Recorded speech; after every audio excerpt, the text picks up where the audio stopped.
anyone can awaken. It's not reserved for the special select few. People actually awaken more often than they know. You can manifest from ego and you can manifest from your higher self. If you want to live your higher purpose from your higher self, you need to first understand.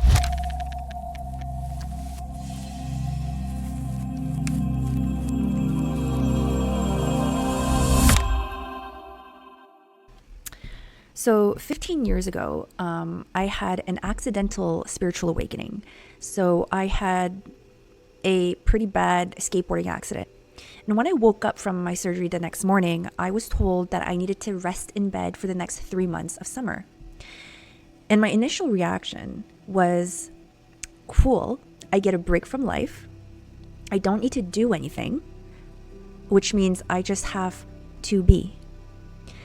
And when I repeated those words, to be, in my head, an energetic shift happened. And I was basically left just with my very essence.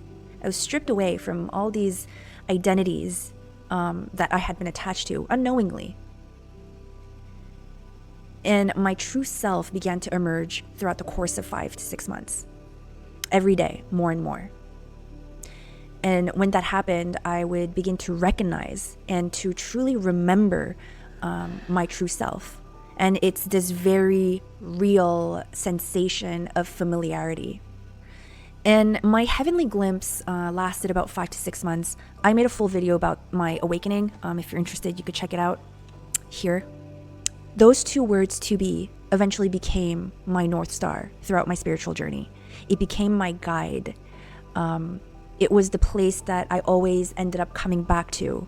And although it started off often as reminiscing that state of being, it eventually led to contemplation and self-inquiry and questioning.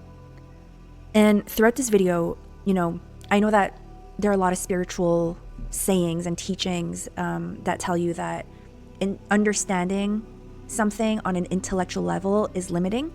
And although I agree if you stay stuck there, I do believe it is a wonderful starting point to understand it intellectually, because that could eventually lead to a spiritual understanding, which means that you will have a spiritual awakening. So the goal is just not to stay stagnated at the intellectual level and thinking that that is a spiritual awakening, but to foster that understanding, to nourish it, and to integrate it spiritually.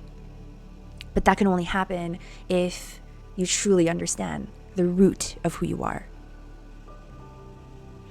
Now, God, who names himself or herself Yahweh, goes on to say to Moses, I am that I am. That famous line that has been so overlooked. Yet all the answers is in that one line. I am that I am. And so it has been reduced to just I am.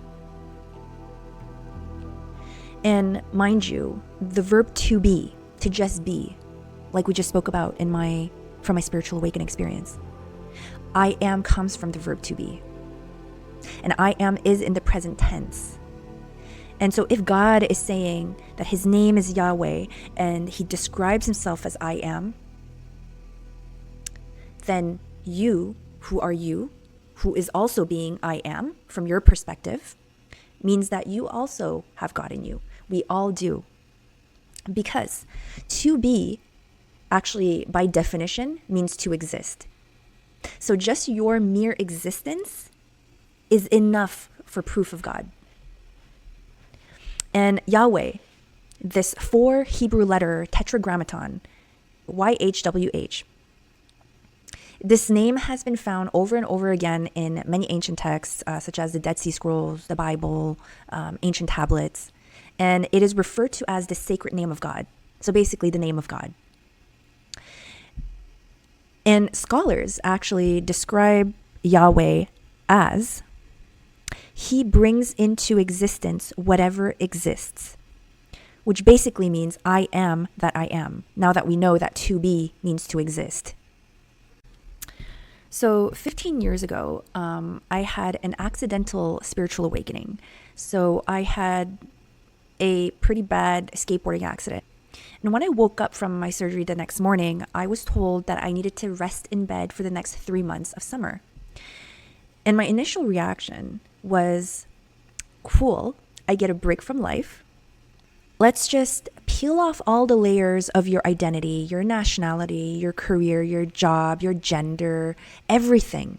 Just strip away all those identities that you proclaim to be. You're just left, even your body, your personality, peel it all off.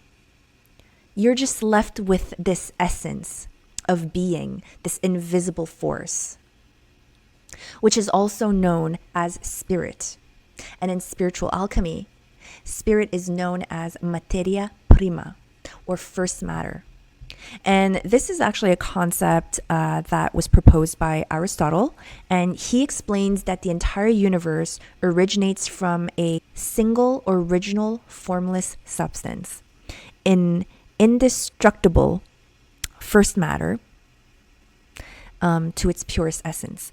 So it's understood as this invisible force that holds all forms together, spirit. So that is what the I am consciousness really means.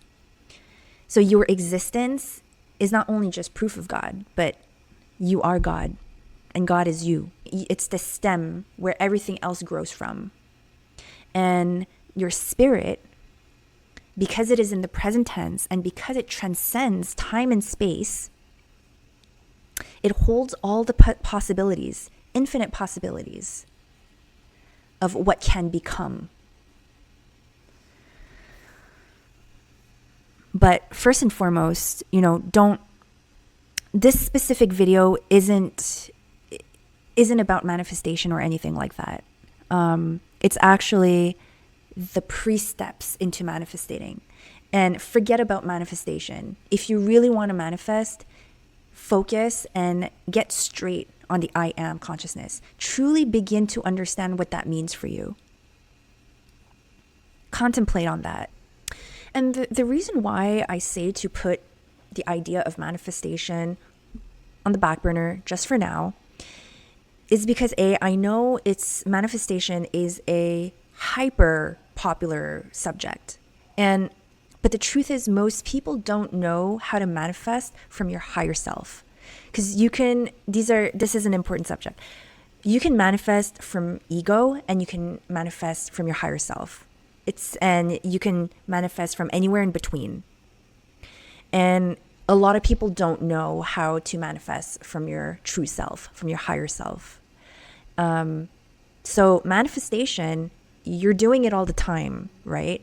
And of course you can accelerate this process. And we've seen and we've heard so many techniques on manifestation.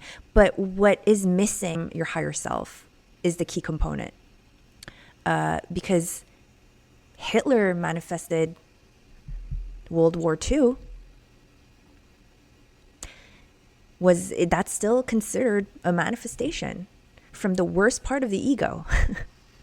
So just understand that just because you're manifesting doesn't mean that you're manifesting from a place of light, which is your true self and your higher self.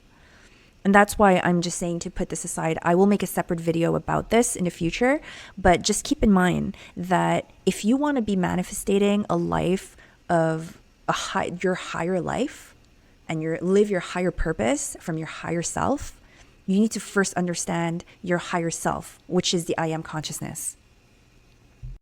Figure out what that means.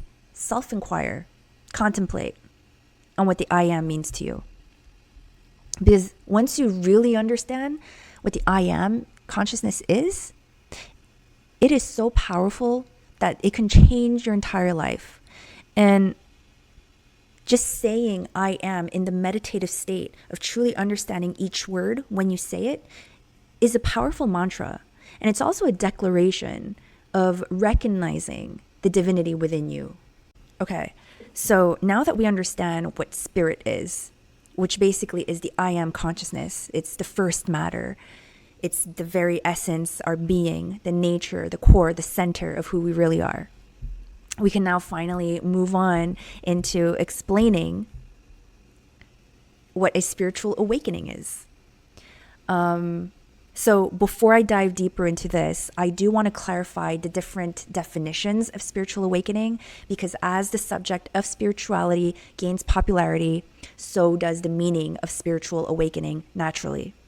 So the first definition of spiritual awakening is the broad umbrella that includes all aspects of a spiritual experience. So this includes all types of awakenings that is considered spiritual, such as a mind awakening through realizations and knowledge and education, heart awakening for unconditional love, kundalini awakenings, awakening to your spiritual gifts, and the list goes on. There are infinite, powerful spiritual awakenings like these, and they all have profound, powerful, and illuminating effects in its own right.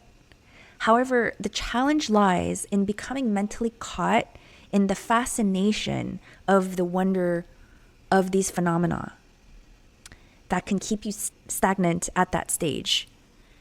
Because if a spiritual awakening has the potential to bring you back to your true self, only if it is intentionally done so. So the second definition of spiritual awakening is what I like to call the OG of spiritual awakenings, or the mother of spiritual awakenings. It's the ultimate awakening, and it is the return to self. And it is the type of awakening that is discussed by the great spiritual masters and gurus such as Maharishi, Eckhart Tolle, Adyashanti, Michael Singer, Buddha. So, and it's also the great subject of multiple religions and traditions such as Hinduism, Buddhism, Taoism.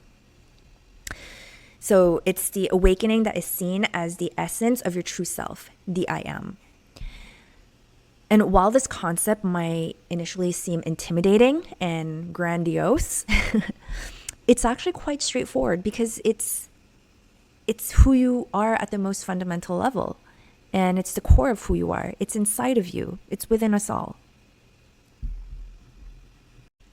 Okay, so there are actually two ways you can spiritually awaken.